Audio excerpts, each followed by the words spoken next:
పాక్ పక్కలో బల్లెంలా తయారైన Balochistan liberation army ఇప్పుడు భారత్ మద్దతు కోరుతోంది. పాక్ నుంచి విడిపోయి స్వతంత్ర దేశంగా ఏర్పాటు చేసుకున్నట్లు ప్రకటించిన బిఎల్ఏ వ్యూహాత్మకంగా ముందుకు కదులుతోంది. ఐక్యరాజ్య సమితికి తమను ప్రత్యేక దేశంగా గుర్తించాలంటూ కోరడంతో పాటు ఇతర దేశాల మద్దతు కూడా ఆశిస్తోంది. అయితే వాటన్నింటిలోనూ ఒక భారత్ సపోర్ట్ దొరికితే చాలనుకుంటోంది.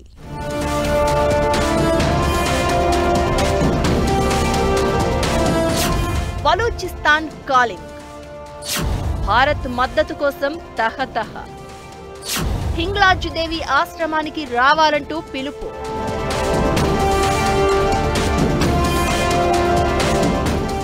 ఈ మధ్యనే తమకి తాము స్వతంత్ర దేశాన్ని ఏర్పాటు చేసుకున్నట్లు ప్రకటించుకున్న బలూచిస్తాన్ లిబరేషన్ ఆర్మీ తమ దేశానికి భారత్ ని ఆహ్వానిస్తోంది. ఇక్కడున్న హింగ్లాజ్ ఆలయానికి రావాలంటూ భారతీయులను కోరుతోంది. సతీదేవి శరీర భాగాలు పడిన ప్రాంతాల్లో ఒకటిగా హింగ్లాజ్ దేవి శక్తిపీఠంగా ఇక్కడి వారు చెప్తూ ఉంటారు.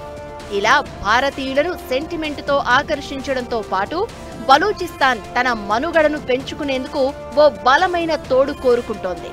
ఈ క్రమంలోనే శత్రువుకు శత్రువు మిత్రుడిలా భారత్ కలిసి వస్తే బావుంటుందనేది బిఎల్ఏ ఆలోచన.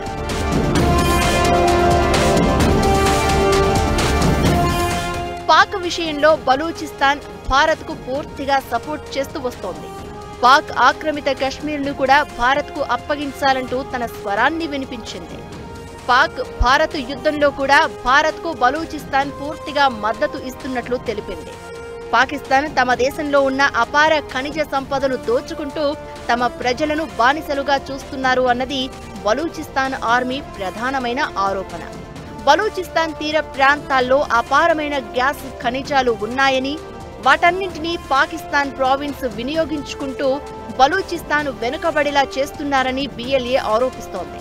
1948లో పాకిస్తాన్లో బలూచిస్తాన్ బలవంతంగా విలీనమైనప్పటి నుంచి స్వయం ప్రతిపత్తి కోసం బలూచిస్తాన్ తీవ్రంగా పోరాటం చేస్తోంది. ఆనాటి నుంచి స్వతంత్ర్యం కోసం పోరాటం చేస్తున్న బలూచిస్తాన్ ఇప్పుడు స్వతంత్ర దేశంగా ప్రకటించుకుంది. ఆపరేషన్ హీరో 2.0తో చేపట్టిన దాడులతో తాము స్వాతంత్ర్యం సాధించుకున్నట్లు బలూచ్ ప్రకటించింది. ప్రభుత్వం ఏర్పాటు చేయడమే కాకుండా సొంతంగా కరెన్సీ ముద్రించుకోవడం, సరిహద్దులు గుర్తించుకోవడం వంటి వాటి కోసం ఐక్యరాజ్య సమితిని ఆశ్రయించింది. బలూచిస్తాన్ను స్వతంత్ర దేశంగా గుర్తించాలని కోరింది.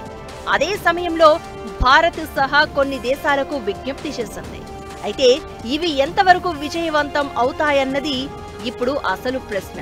బిఎల్ఏ ఆకాంక్ష నెరవేరితే పాకిస్తాన్ మరోసారి ముక్కలైనట్లే.